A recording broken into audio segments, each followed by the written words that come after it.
A professional boxing event due to take place at Rushcliffe Leisure Centre on May the 7th has been cancelled after police received reports of a possible threat of violence. Spectacularly, this is the news that the nation has once again been thrilled by the opportunity to participate in local elections like a heroic gladiatorial bloodbath, but with the added aroma of freshly sharpened tiny pencils. Across the country, people have been voting for their local councillors in order to decide who they want to have the privilege of closing down their libraries in 6 months' time. In Scotland, 16 and 17-year-olds have been voting for the first time. Previously, they've had to persuade an older teenager to go into the polling station and vote for them. There have been concerns that there will be a low turnout for the police and crime commissioners' elections, simply on the ground that there's been no advertising for them. Nobody knows who's standing, what they stand for, or what a police and crime commissioner actually is. I assume it's the person who sends out the bat signal. So this is the news that the new Mayor of London is Claudio Ranieri. Verbally, this is the decision of Ted Cruz and John Kasich to suspend their campaigning against Donald Trump for what they describe as the Republican presidential nomination, but to all outside observers looks more like a hotly contested race to be judged the most appalling man in the world. I know a lot of Radio 4 listeners won't have been keeping up with the American politics, so I'll just quickly bring you up to speed. We have lost the colonies.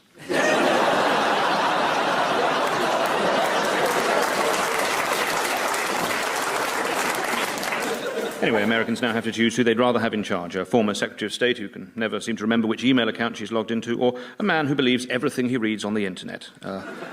Whatever happens, I think it's safe to say that it was a pleasure knowing you all. Let's take a moment to grab some tins and we'll reconvene in the bunker.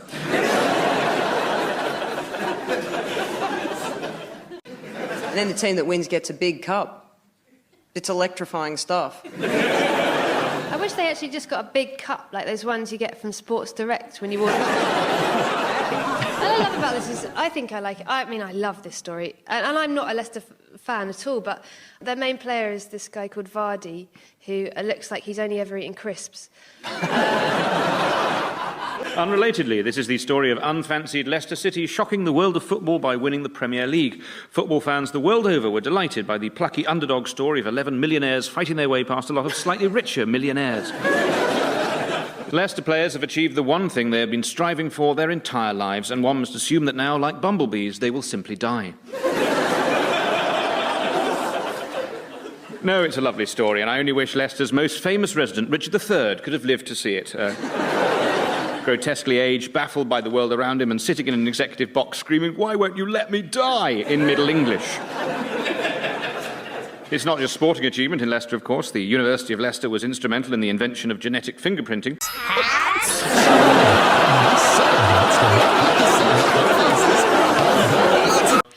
A pilot caught on camera attacking a policewoman has been charged with assault and creating disturbance.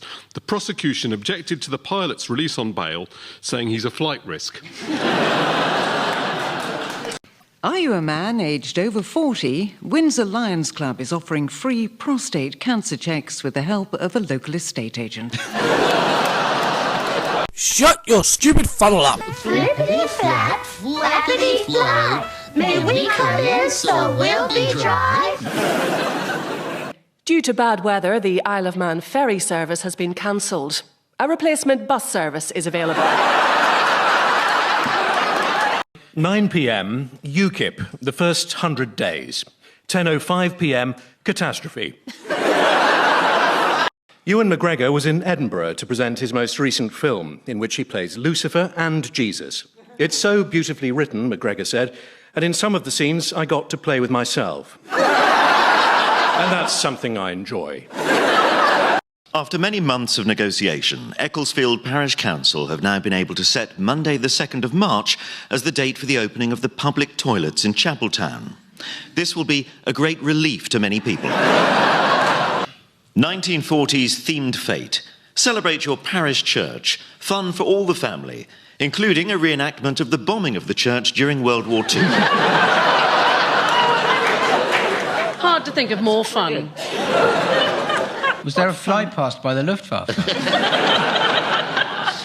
Question 13. How many children have you given birth to? This question is for women only. Enough! And with that, for the very last time, goodbye. No!